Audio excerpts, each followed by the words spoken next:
바티칸 시국 깊숙한 곳에는 숨겨진 기록들, 비밀 의식들, 그리고 잃어버린 기술들이 교회의 가장 큰 신비를 지키고 있습니다.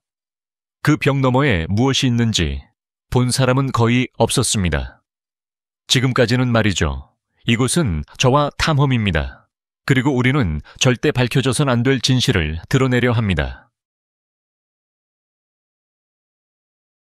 바티칸 비밀 문서관, 숨겨진 지식의 세계. 바티칸의 수많은 비밀 중에서도 대중의 상상력을 가장 자극하는 것은 바티칸 사도 문서관입니다. 원래 17세기 초 교황 바오로 5세에 의해 설립된 이 문서관은 가톨릭 교회의 통치와 외부 세계와의 관계에 관련된 중요한 문서를 중앙 집중화하고 보호하기 위해 만들어졌습니다. 오늘날 이 문서관은 80km에 이르는 선반에 35천 권이 넘는 문서들을 보관하고 있으며 이는 12세기 이상의 역사를 아우릅니다. 문서관 접근은 매우 제한적입니다. 매년 엄격히 심사된 소수의 학자들만 출입이 허가되며 그들조차도 열람하고자 하는 문서를 구체적으로 명시한 자세한 요청서를 제출해야 합니다. 특히 종교재판 제2차 세계대전 중의 외교관계 또는 교회의 재정거래와 관련된 문서들은 여전히 비공개 상태입니다. 이 벽 안에는 인류 역사상 가장 중요한 문서들이 보관되어 있습니다. 시스틴 성당 작업에 대한 대금을 요청하는 미켈란젤로의 편지, 마르틴 루터를 파문한 공식 교령 갈릴레이의 재판 기록 등이 그것입니다. 이처럼 잘 알려진 보물 외에도 억눌린 복음서나 예언서 또는 종교적 이해를 근본적으로 뒤흔들 수 있는 대안적 역사 서술을 담고 있을지 모를 수많은 다른 기록들이 존재한다고 소문이 나 있습니다. 때때로 문서관의 일부는 투명성 요구에 부응하기 위해 연구자들에게 개방되기도 합니다. 예를 들어 2020년 프란치스코 교황은 홀로코스트 당시 논란이 많았던 비오 12세 교황 시기에 문서를 공개하도록 승인했습니다. 크로노바이저, 바티칸의 전설적인 타임머신. 바티칸을 둘러싼 수많은 기묘하고 흥미로운 전설 중에서도 크로노바이저 이야기만큼 독특한 것은 없습니다. 이 장치는 사용자가 과거의 사건을 볼 수 있게 해준다고 전해집니다. 1970년대에 공개된 여러 기록에 따르면 베네딕토의 수도사이자 고대 음악 분야의 권위자인 펠레그리노 에르네티 신부는 노벨 물리학상 수상자인 엔리코 페르미를 포함한 팀과 함께 이 기계를 만들었다고 주장했습니다. 전해지는 바에 따르면 크로노바이저는 과거 사건들이 남긴 잔류 전자기파를 감지하고 증폭함으로써 역사적 장면을 포착하고 재생하는 기능을 갖추고 있었다고 합니다. 증언에 따르면 이 장치는 예수의 십자가 처형 장면, 키케로의 연설, 오래전에 사라진 그리스 비극 공연 등을 보여주었다고 합니다. 이후 에르네티 신부가 공개적으로 자신의 주장을 철회하긴 했지만 소문은 전혀 수그러들지 않았습니다. 회의론자들은 크로노바이저 이야기에 모순점을 지적하며 이를 사기극이거나 경건한 조작이라 일축합니다. 그러나 믿는 사람들은 바티칸이 이 장치에 엄청난 힘과 위험성을 인지하고 오용을 막기 위해 이를 해체하거나 감추었을 것이라고 주장합니다. 만약 크로노바이저가 실제 존재했다면 그 여파는 실로 엄청났을 것입니다. 변형되지 않은 과거의 기록에 접근할 수 있다면 성스러운 종교 이야기의 진위를 가릴 수 있을 뿐만 아니라 인류의 기원에 대한 이해 자체를 바꿔놓을 수도 있습니다. 신화이든 현실이든 크로노바이저는 여전히 바티칸의 비밀스러운 유산 중에서도 가장 매혹적인 미스터리로 남아있으며 기술이 믿음과 역사의 간극을 메울 수 있다는 매혹적인 가능성을 상징합니다. 바티칸의 구마학교, 현대시대의 악마와의 전쟁. 과학적 이성주의가 지배하는 현대 사회 속에서도 바티칸은 악마의 존재와 악령 들림이 단순한 상징이 아니라 실제이며 지속적인 위협이라고 주장합니다. 이를 대응하기 위해 바티칸은 공식적인 구마사 양성 과정을 운영하고 있습니다. 이 과정은 로마에 있는 레지나 아포스톨로룸 교황립 대학에서 진행되며 신학과 현대 심리학을 결합한 커리큘럼으로 구성되어 있습니다. 사제들은 정신분열증 간질 또는 해리성 정체감 장애와 같은 정신질환과 실제 악령 들림을 구별하는 방법을 배웁니다. 커리큘럼은 모든 구마 예식 전에 철저한 의학적 평가가 선행되어야 한다는 점을 강조하며 자연적 원인으로 고통받는 이들이 불필요한 영적 의식에 노출되지 않도록 합니다. 하지만 교회 당국에 따르면 진짜 사례는 오히려 증가하는 추세입니다. 이탈리아의 보고에 따르면 구마 요청이 급증하고 있으며 이에 따라 전 세계 주교들은 이 특수 사역에 더 많은 사제들을 임명하고 있습니다. 바티칸은 수백 명의 공인 구마사를 감독하며 이들은 과학적으로 설명할 수 없는 현상들과 맞서고 있습니다. 연약해 보이는 이들의 불가사의한 힘, 숨겨진 사실에 대한 지식 알 수 없는 언어를 말하는 능력, 그리고 성스러운 물건에 대한 격렬한 거부 반응 등이 그것입니다. 대중문화가 불러일으킨 굼에 대한 관심은 때로 이 의식의 진지하고 엄격한 성격을 흐리게 만들기도 합니다. 그러나 바티칸에게 있어 구마는 수세기에 걸친 전통과 성경에 뿌리를 둔 엄숙한 사명이자 선과 악의 끊임없는 영적 전쟁에서 중요한 도구로 간주됩니다. 물질주의에 몰두한 현대 세계가 종종 간과하고 있는 위험한 전선이기도 합니다. 바티칸 재정의 어두운 이면, 마피아 스캔들, 그리고 음모. 도덕적 권위의 상징으로 여겨지는 바티칸의 이미지는 복잡하고 추문 가득한 재정 역사로 인해 종종 손상되어 왔습니다. 그 중에서도 가장 악명 높은 사건은 70-80년대에 발생한 암브로시아노 은행 붕괴로, 이 은행은 바티칸 은행 공식 명칭은 종교사업연구소 IOR과 긴밀하게 연결되어 있었습니다. 바티칸과의 연관성으로 신의 은행가라는 별명을 얻은 로베르토 칼빈은 자금 세탁 비밀 계좌, 마피아 개입 등으로 얽힌 부패의 중심에 있었습니다. 암브로시아노 은행이 막대한 부채를 안고 붕괴하자 칼빈은 런던으로 도피했지만 곧 블랙프라이어스 다리 밑에서 시신으로 발견되었습니다. 그 다리는 프리메이슨 의식과 연관된 장소로 알려져 있었으며 그의 주머니에는 벽돌과 현금이 들어있었습니다.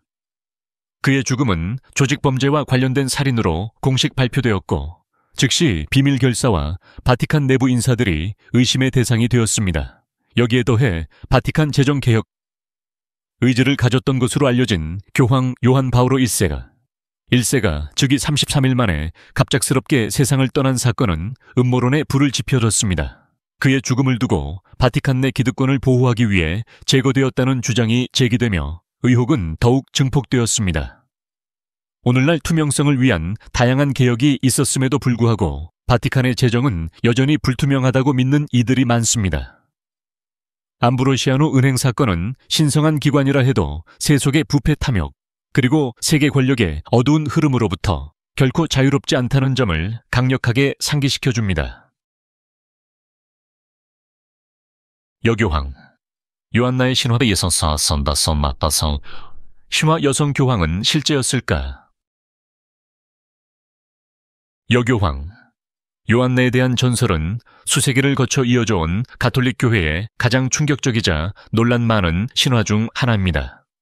중세 연대기에 따르면 한 여성이 남장을 하고 교회 내 계급을 차례로 올라가 마침내 9세기경 요한 8세라는 이름으로 교황직에 올랐다고 전해집니다.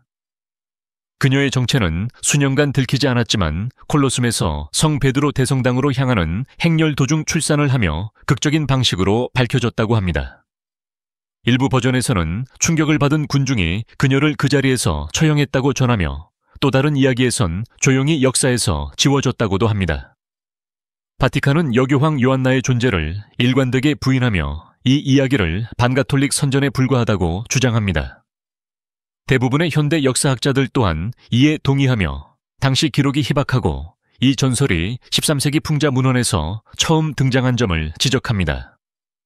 그럼에도 불구하고 이 이야기는 교회 역사에 깊은 흔적을 남겼습니다. 교황 즉위식 때 교황의 남성성을 확인하기 위해 구멍이 뚫린 의자 세디아 스테르코라리아가 사용되었다는 주장이 여전히 회자되고 있지만 이 관행에 대한 증거는 논란의 여지가 많습니다. 역사적 사실이든 끈질긴 전설이든 여교황 요한나는 성별 권위, 그리고 종교 전통 사이에 오랜 긴장을 상징하며 오늘날에도 여전히 유효한 주제를 제기하고 있습니다. 비밀에 쌓인 콘클라베, 새 교황을 뽑는 의식. 콘클라베는 라틴어 춤클라베, 열쇠와 함께라는 뜻에서 유래했으며 세계에서 가장 오래되고 은밀한 선거 절차 중 하나로 꼽힙니다. 교황이 선종하거나 사임하면 전 세계 추기경단이 시스틴 성당에 모여 외부와 철저히 단절된 채 새로운 교황을 선출하게 됩니다. 이는 정치적 영향이 아닌 신의 뜻에 따라 결정되도록 하기 위한 조치입니다. 이 과정은 수세기에 걸친 의식과 전통으로 가득 차 있습니다. 추기경들은 엄숙한 비밀 유지 서약을 하며 휴대전화, 인터넷 방문객 등 모든 외부 소통이 차단됩니다. 투표는 비밀리에 진행되며 매 회차마다 투표 용지는 집계 후 소각됩니다. 선출에 필요한 3분의 2 이상의 득표자가 나오지 않으면 시스틴 성당 굴뚝에서 검은 연기가 나오고 새 교황이 뽑히면 흰 연기가 피어오르며 광장에 모인 신자들에게 결과를 알립니다. 콘클라베는 본래 정치적 개입을 막기 위한 장치로 탄생했습니다. 13세기 외부 압력으로 인해 교황 선출이 2년 이상 지연되자 추기경들을 이탈리아 비테르보의 한 건물 안에 감금한 일이 있었고 이 극단적 조치가 오늘날의 절차를 정립하게 된 계기가 되었습니다. 미디어와 기술이 지배하는 현대 사회에서 콘클라베의 엄격한 비밀주의는 다소 시대착오적으로 보일 수 있지만 그 목적은 여전히 분명합니다. 교황 선출은 세속적 권력 다툼을 넘어선 신의 영감을 따라 교회의 일치를 도모하는 신성한 과정이어야 한다는 점을 전 세계 신자들에게 상기시키는 것입니다. 바티칸에 숨겨진 통로 파세토 디 보르고. 로마에서 가장 매혹적이면서도 잘 알려지지 않은 명소 중 하나가 바로 파세토 디 보르고입니다. 바티칸 시국과 산탄젤로 성을 연결하는 약 800m 길이의 비밀 통로입니다. 이 고가 통로는 13세기 교황 니콜라우 3세에 의해 건설되었으며 포위나 위기의 상황에서 교황이 탈출할 수 있도록 설계된 긴급 피난로였습니다. 파세토는 특히 1927년 로마 약탈 사건 당시 중대한 역할을 했습니다. 교황. 역사상 가장 어두운 시기 중 하나였던 이 사건에서 로마를 침공한 제국군이 도시를 유린하고 약탈하는 가운데 교황 클레멘스 7세는 이 통로를 통해 극적으로 탈출하며 생포 또는 암살을 가까스로 피할 수 있었습니다. 이 통로의 건축 양식은 교회가 수세기 동안 영적 권위뿐 아니라 정치적 권력을 지닌 존재였고 지속적인 위협 속에 놓여 있었음을 반영합니다. 오늘날 파세토는 대부분 비공개 상태로 유지되며 1년에 몇 차례 특별 투어를 통해서만 일반에 개방됩니다. 어둡고 좁은 이 복도는 바티칸이 겪어온 격동의 역사와 교황들이 직면했던 실제적 위협을 생생하게 상기시키는 공간으로 남아 있습니다. 시대를 초월한 스위스 근위대 르네상스 갑옷을 입은 수호자들. 교황청. 스위스 근위대는 단순한 관광 명소 이상의 존재입니다. 1906년 교황 율리우스 2세에 의해 창설된 이 부대는 500년이 넘는 세월 동안 교황의 개인 호위군으로 복무해왔으며 의식적 전통과 실질적 보안 임무를 결합한 독특한 군대입니다. 모든 지원자는 19세에서 30세 사이에 미혼 스위스 국적 가톨릭 남성이어야 하며 군 복무 경력이 있고 흠없는 인격을 갖춰야 합니다. 이들은 교황에게 직접 충성 서약을 하며 필요하다면 목숨을 바쳐 그를 지킬 것을 맹세합니다. 화려한 유니폼은 종종 미켈란젤로의 디자인으로 알려져 있으나 실제로는 20세기 초 쥘 르퐁 대장이 고안한 것으로 보입니다. 르네상스의 영광을 떠올리게 하는 이 복장 뒤에는 현대 대테러 기술 근접 전투, VIP 경호 훈련을 갖춘 정예 병력이 존재합니다. 스위스 근위대가 가장 큰 희생을 치른 순간은 1927년 로마 약탈 당시로 189명의 병력 중 137명이 교황 클레멘스 7세의 탈출을 보호하다 전사했습니다. 오늘날에도 여전히 근위대로 활동하는 이들의 존재는 바티칸의 신성한 전통과 군사적 대비태세가 조화를 이루는 상징이며 변함없는 충성과 용기를 대표합니다. 바티칸 시국의 삶. 세상과는 다른 세계. 바티칸 시국은 세계에서 가장 독특한 주권 국가로 자체적인 법률 경제 사회 구조를 기반으로 운영됩니다. 면적은 단 44헥타르, 인구는 약 800명으로 면적과 인구 모두에서 세계에서 가장 작은 국가입니다.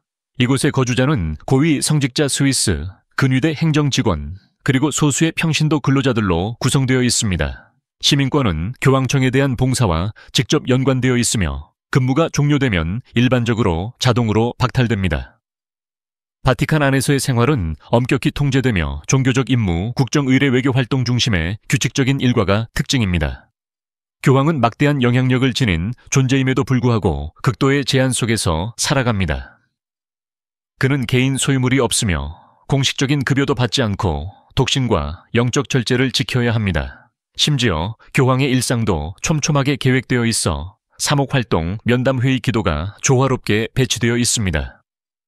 내부 생활은 검소하고 절제되어 있지만 바티칸은 외교문화 도덕적 권위를 통해 막대한 세계적 영향력을 행사합니다. 진정한 힘이 크기나 부에서 오는 것이 아니라 상징성과 역사적 연속성에서 비롯된다는 사실을 보여주는 대표적인 사례입니다.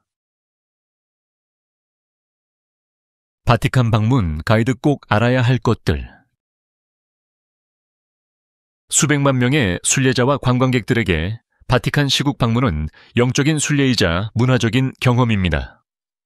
방문의 중심은 미켈란젤로의 웅장한 돔으로 유명한 성 베드로 대성당이며 입장은 무료입니다. 다만 돔 꼭대기까지 올라가 로마 정형을 감상하려면 소정의 요금이 부과됩니다.